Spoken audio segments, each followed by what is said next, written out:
everyone, and welcome to the Raw Vegan Guru channel, where we are raising our health consciousness together. So, today I'm going to be speaking about headaches. Then we'll come into migraines, because I think that it is a very serious and important topic for every single human being on this planet, because at one point or another, somebody has suffered from a headache or a migraine, or God forbid, which I have had occur, cluster headaches, cluster migraines, which might just be the most severe on top of the chart. So, commonly in our historical setting, people would take aspirin. So when you have a headache, people take ibuprofen, which really isn't aspirin. That's a anti-inflammatory. These are all NSAIDs. You have your acetaminophen, you have your aspirin, and ibuprofen, naproxen, and all of these things are going to quell the symptoms of the headache in a short duration, so you think that you resolve the issue. But actually, they are going to be very, very toxic for your body. They are going to be damaging to your internal organs, like the liver. A lot of what I'm saying with kidney, liver damage because of the toxins, the toxic pharmaceutical compounds, is even listed in the literature, so you can read that yourself as a warning. So I think the most important thing, firstly, is what we never do, usually in our traditional medicine environment, is I think we should ask, why are we getting these headaches? So I have been around people who have had headaches their whole lives. I have dealt with migraines in my life, and headaches sometimes, yes. Very sporadic, but more migraines. I get a few migraines a year. And I've been getting that since I was a child. So even though I've been pretty streamlined, it's always ongoing. Every day is another raw adventure. But I sometimes will just kind of, bam, get a migraine. And it seizes me. It comes through my eyes, and I can't open my eyes. I can't look. And then it's like, curling up in a ball. You try that, that doesn't work. So through the years and research, I've really figured out how to go about these headaches or migraines holistically.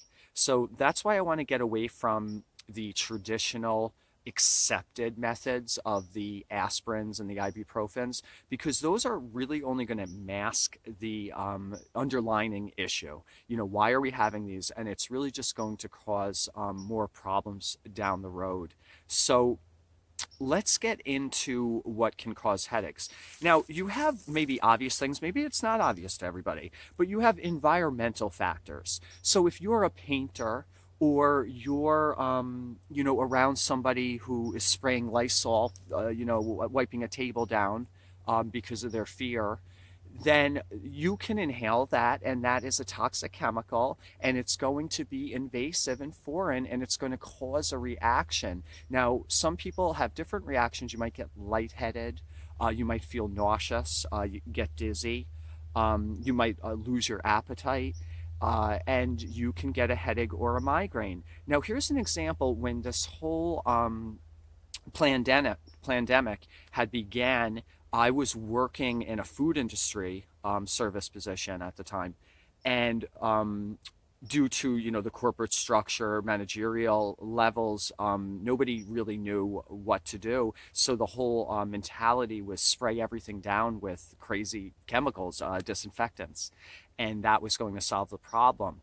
Unfortunately, it was kind of just ironic, because I would never have anything like that around me or in my household. I'm 100% all organic, natural.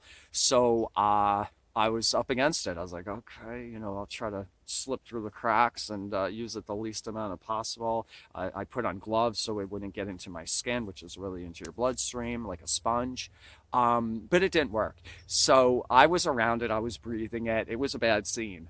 And that night, and then for almost 2 days, I had a severe migraine. I could not function. It was devastating, but it was obvious to me because I knew that being around those chemicals could trigger something like that.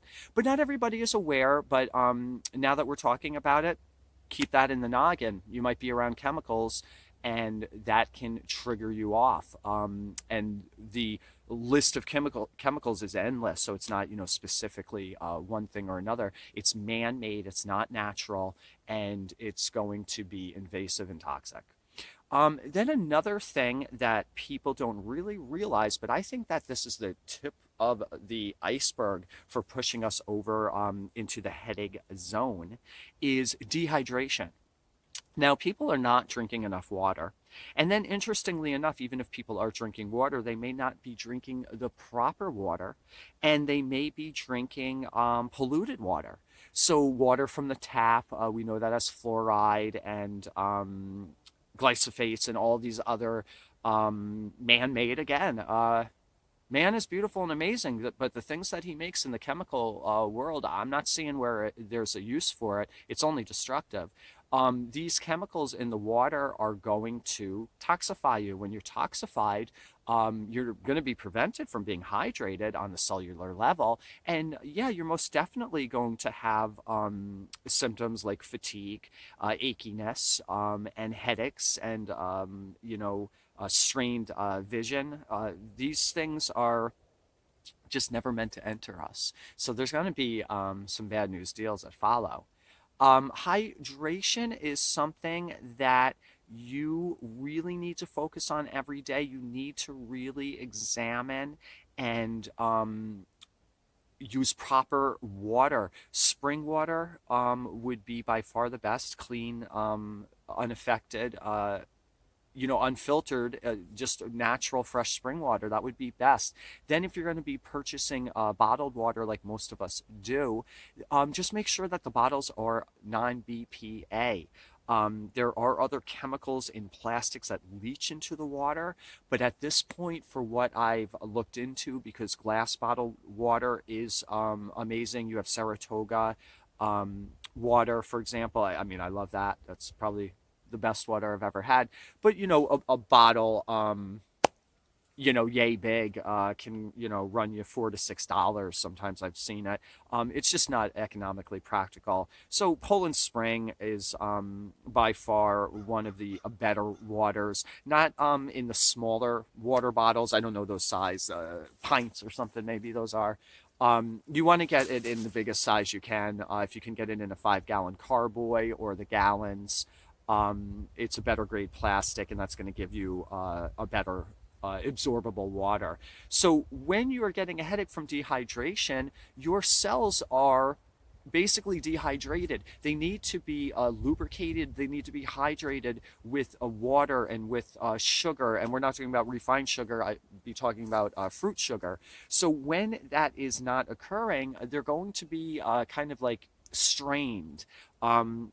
They're going to be kind of stressed, and that's going to put an effect into the body that it needs that lubrication, it needs that fluidity, it needs that pure life force. We all have to have water, and I think that's something a lot of people overlook.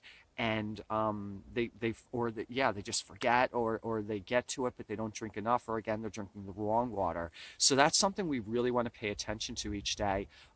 If you are already eating a high ratio diet of fruits, organic of course, that is going to hydrate your cells, and that is going to keep you truly hydrated in the most direct way, because that is true, pure organic water, and it is absorbed on the cellular level. So you can even be eating your fruits and not feel thirsty or have a need for external water, because you are getting enough hydration through those fruits. So that's an interesting little thing that we don't always talk about, but I think that's important to know. The lesson of that is eat your fruit. So then we're going to come to internal, like your housing environment and what may be contributing to headaches there. A lot of people have mold in their homes that they're unaware of. So either the mold presents itself like in the shower, in the bathroom, in the kitchen where you see it, and then well, I need to clean that properly. I need to get rid of that. You could use hydrogen peroxide, lemon, vinegar to disinfect. But also sometimes many stories have molds in their walls they're unaware of, but yet those spores are still airborne and they're getting these continual headaches. So sometimes you have to break down like a detective all of the different aspects of what could be causing the headache to draw that conclusion. So I truly hope it is not molds. I know that that is a very serious health um, detriment, and that can cause, yes, severe headaches and severe migraines. So that is something to be aware of because it's not really discussed. Then we have other airborne materials in our homes. Let's say we have our pets. We have dander from the skin, dead skin. We have the hair, breaking down into the air. We have dust just from living in this, on this planet alone. Clothing fibers start to shed off things and get into the carpeting, stirred by your feet into the air. You ever open the window in the morning and the sun's shining through, and you just see all these little trickly, almost translucent or white particles? Those are all just different um, items from various different origins that are in the air that you are taking into your lungs. Now, of course, your lung has a defense system where it's going to try to protect yourself from that causing any serious problems. You may get phlegm and congestion from that.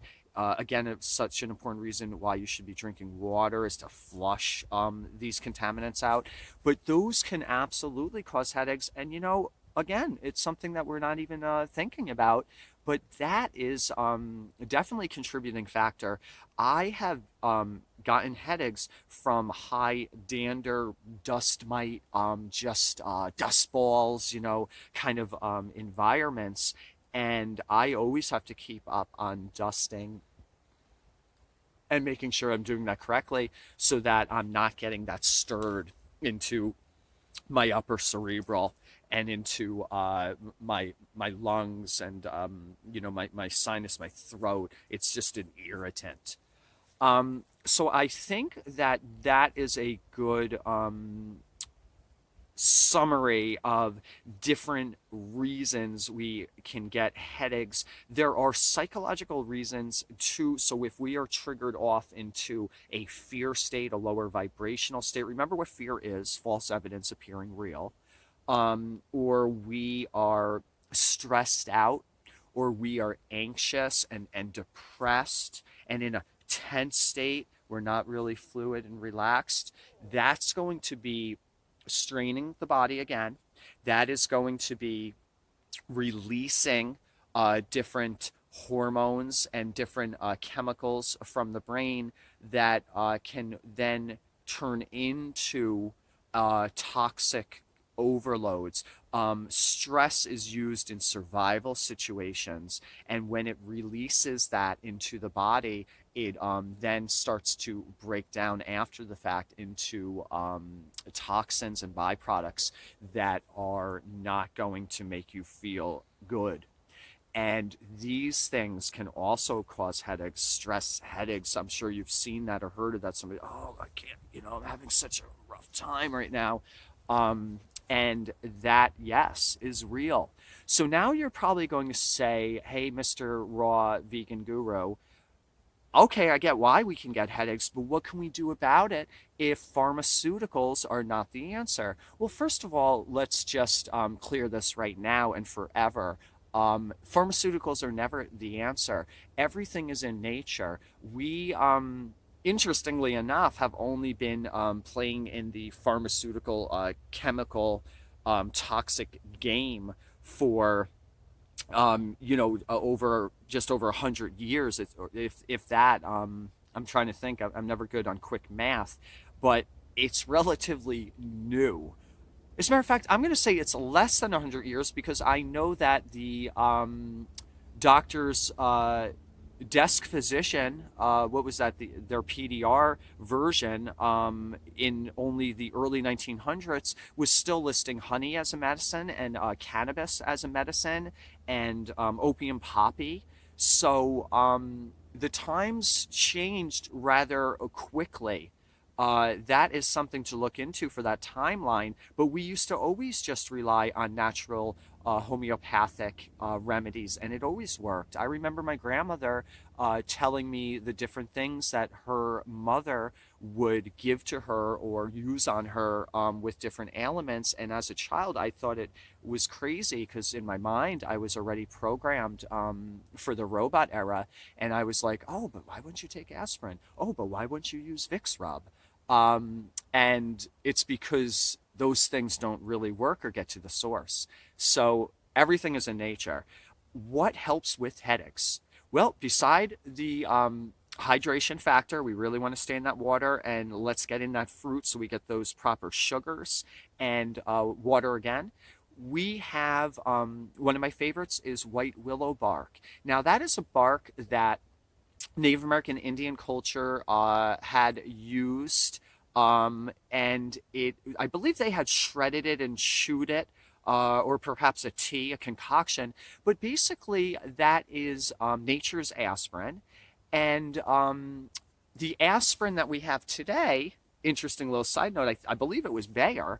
Had taken the white willow bark and synthesized it into a similar, but of course, different chemical compound that then gave you what we have on the shelves in the supermarket as aspirin. So white willow bark is a amazing remedy for headaches. I always have that in the toolbox, and I swear by it.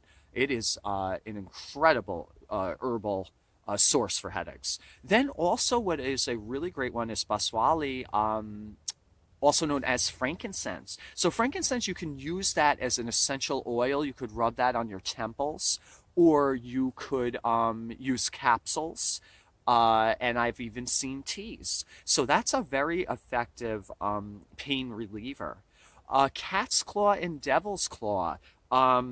These come from bushes and trees, and they are very effective at combating a headache and body pain, inflammation. And I use those in combinations. Sometimes when my headaches are very severe, I'll use all of those through a titrated period over hours. And I find that to be very effective. Also, cannabis indica, cannabis sativa. That is a incredible, very direct remedy for headaches, especially migraines. You can use cannabis. We always think, everybody's smoking, a big joint. That is just a misconception. Cannabis is a medicine like any herb. So you could use that in capsules again. You could use that in an edible food product. You could have a cannabis coconut oil or a cannabis, vegan cookie. You could have cannabis milk, which would be made with coconut milk or almond milk. Of course, we're always on the vegan plane. But also, cannabis tincture. I find that to be very, very effective in a very small dose, about 5 to 15 milligrams. And that is pretty darn effective. Now, if you are having nausea affiliated with your headaches that's coming more into migraine, I do find that smoking cannabis helps to really calm the stomach and the nerves and get into the bloodstream rather quickly. You could vaporize. I'm not condoning the use of smoke. I'm aware of the negative impact, but I'm just talking about what could happen really in that moment with an herbal remedy that could turn things around rather quickly. Um, so then you could also, for your migraine, your headache, use essential oils. Now, my sister is an essential oil expert. You can check her out at Oils by Jill on Instagram. I can put that link below on this video in case I got that incorrectly listed. I believe that it is Oils by Jill.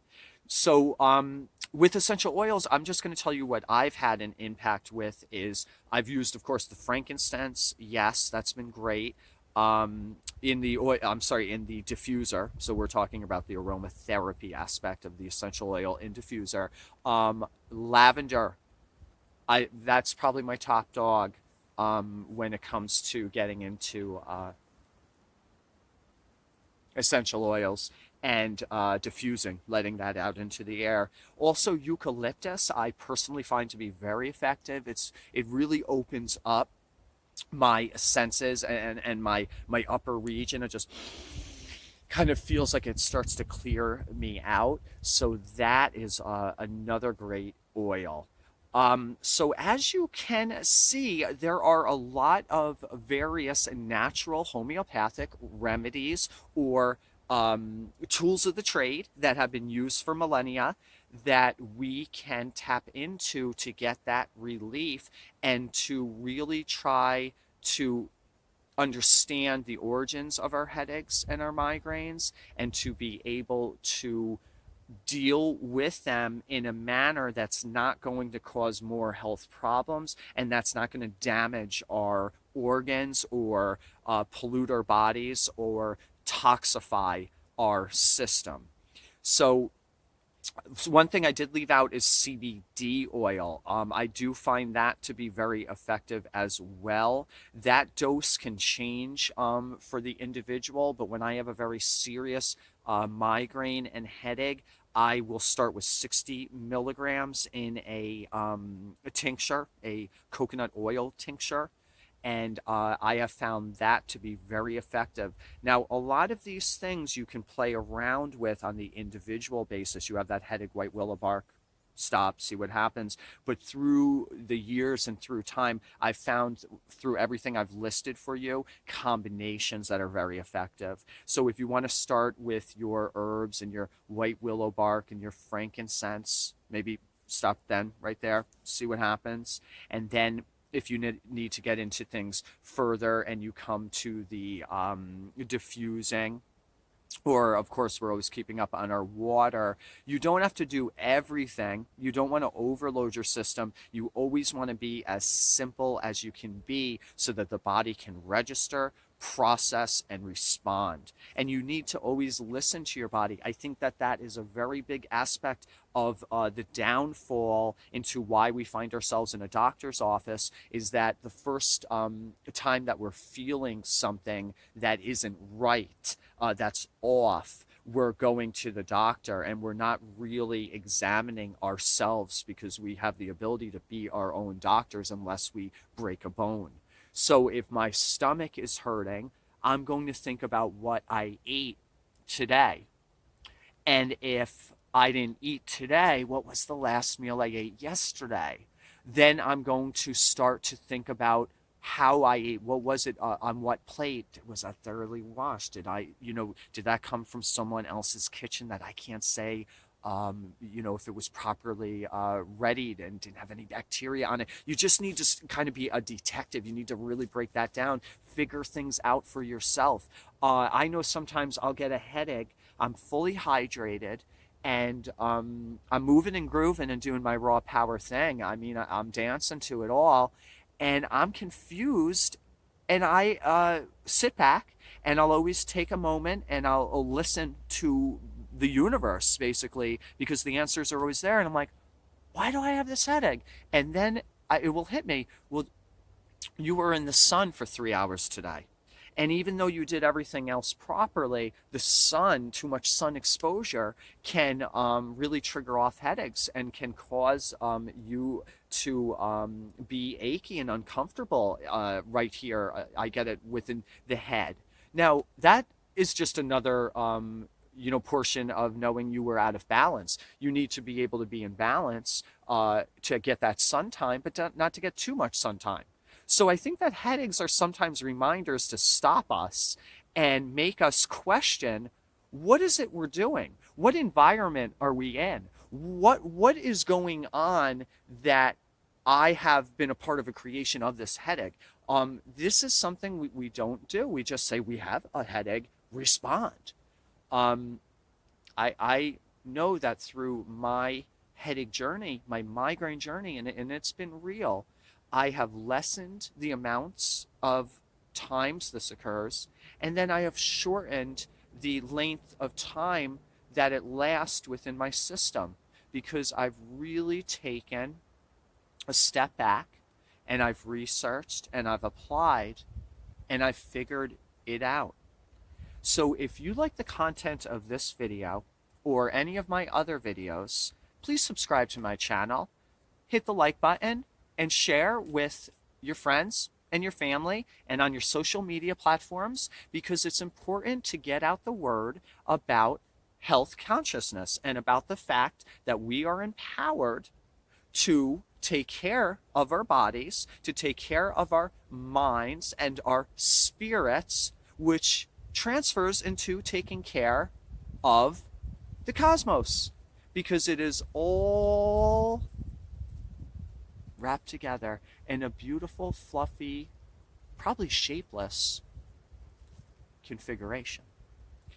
So thank you for joining me today. I really hope that this helps you to examine and look at your headaches in a new, different light so that you won't be stopped and you won't suffer as much as you have in the past with the headache issue, but that you will find more simple resolve to discomfort. So please comment below, follow me on my social media platforms, and email or DM me anytime. I am a vegan, raw vegan consultant. I help to educate people and transition them into a healthy vegan lifestyle that they will be able to maintain. So, positive vibrations, and remember, I always forget. Eat your fruit. Bye.